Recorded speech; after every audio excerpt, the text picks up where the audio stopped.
Then he went on the attack. In the past, he had always been afraid to surrender his will to the raw emotions that fueled the dark side. Now he had no such limitations. For the first time, he was calling on his full potential. He drove Kasim back with furious slashes, forcing his old mentor into a backpedaling retreat across the floor of the chamber.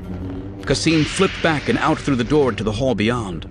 But Bane was relentless in his pursuit, leaping forward and coming within a centimeter of landing a crippling blow to the Twi'lek's leg.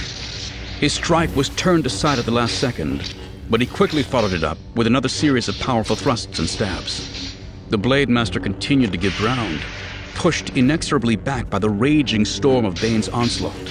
Each time he tried to change tactics or switch forms, Bane anticipated, reacted, and seized the advantage. The outcome was inevitable. Bane was simply too strong in the Force. Only some unexpected maneuver could save Kasim, but they had fought too many times in the past for him to surprise Bane now. Over the course of his training, Bane had seen every possible sequence, series, move, and trick with the double-bladed lightsaber, and he knew how to counter and nullify them all. The Blade Master became desperate.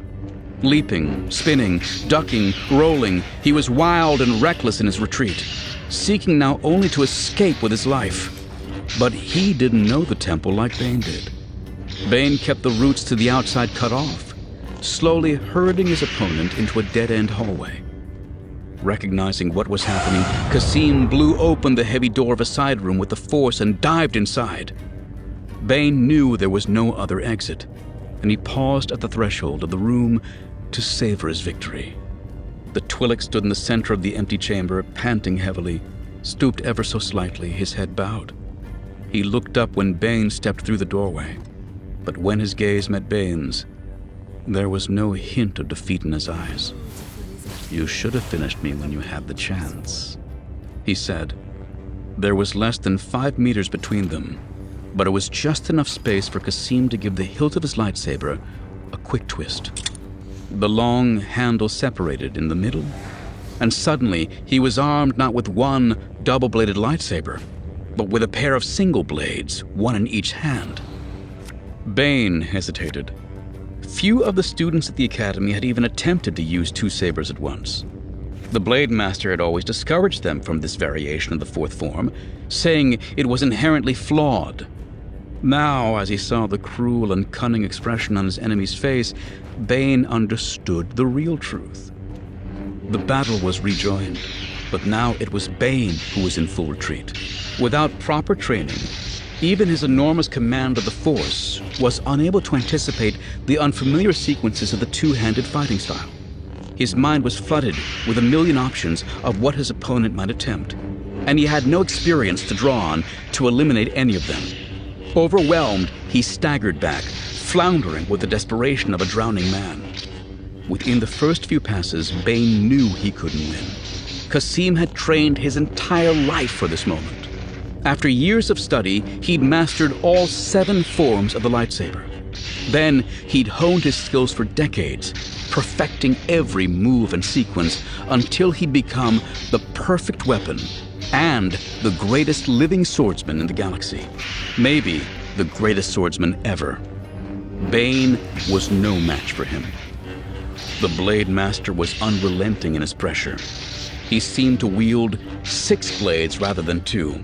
He attacked with a peculiar rhythm designed to keep his foe off balance, coming in with one blade high and the other low at the same time, striking from opposite sides at odd and opposing angles. Bane had no option but to fall back and back and back. He was fighting now with a single purpose, somehow escaping with his life. One hope gave him the strength to persevere in the face of overwhelming odds. One advantage the Blade Master had lacked during his own retreat. He knew the layout of the temple, and he was able to work himself slowly toward the exit. Battling through the halls and corridors, the combatants rounded a corner to bring them in sight of the Rakatan Temple's only entrance. The wide archway and the small landing beyond, with the wide staircase leading back down to the ground nearly 20 meters below. In the instant it took Kasim to recognize where they were and realize that his opponent might still escape, Bane thrust out with the force. He knocked the Twi'lek off balance for a brief second, then backflipped out through the archway and onto the landing. He dropped into a crouch, still facing his opponent.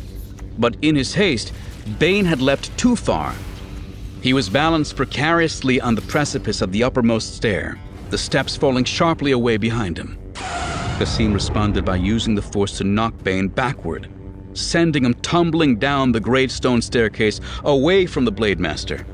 The fall would have broken his neck, or at least fractured an arm or a leg, if Bane hadn't cocooned himself in the force. Even so, he reached the bottom, bruised, battered, and momentarily stunned. On the landing high above, Kasim stood beneath the massive arch of the temple entrance, staring down at him. "I will follow you wherever you run," he said. "Wherever you go, I will eventually find you and kill you. Don't live your life in fear, Bane. Better to end it now." "I agree," Bane replied, hurling out the wave of force energy he'd been gathering during the Blade Master's speech. There was nothing subtle about Bane's attack. The massive shockwave shook the very foundations of the Great Rakatan Temple. The concussive blast had enough power to shatter every bone in Kasim's body and pulverize his flesh into a mass of pulpy liquid. But at the last possible instant, he threw up a shield to protect himself from the attack. Unfortunately, he couldn't shield the temple around him. The walls exploded into great chunks of rubble. The archway collapsed in a shower of stone, burying Kasim beneath tons of rock and mortar. A second later, the rest of the roof caved in, drowning out the Twi'lek's dying screams with a deafening rumble. Bane watched the spectacle of the temple's implosion from the safety of the ground at the foot of the stairs. Billowing clouds of dust rolled out from the wreckage and down the stairs toward him.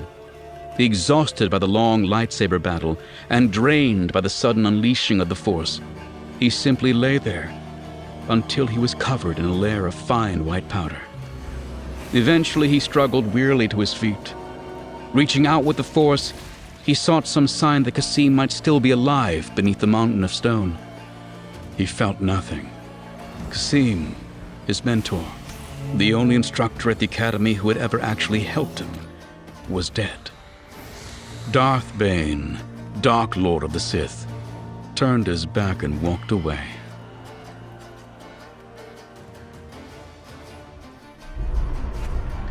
Chapter 24. There was neither time nor reason to mourn Kasim's death.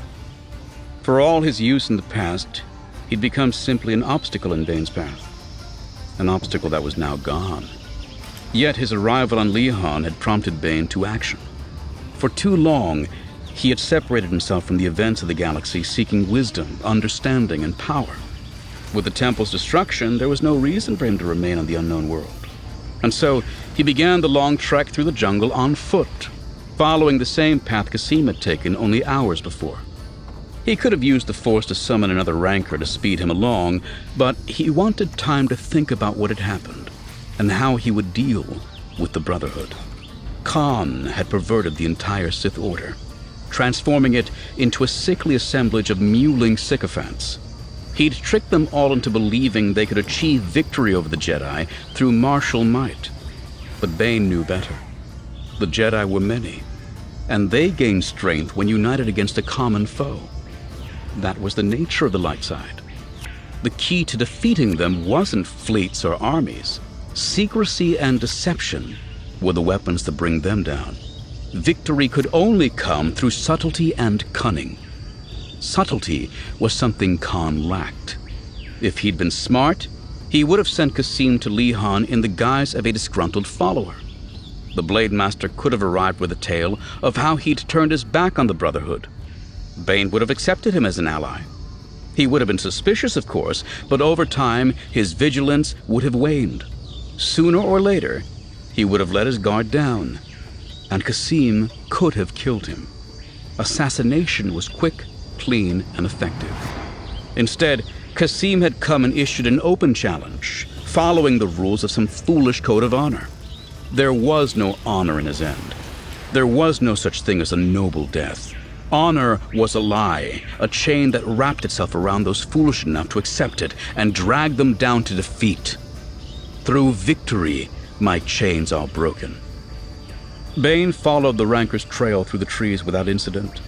The denizens of the jungle steered well clear of him.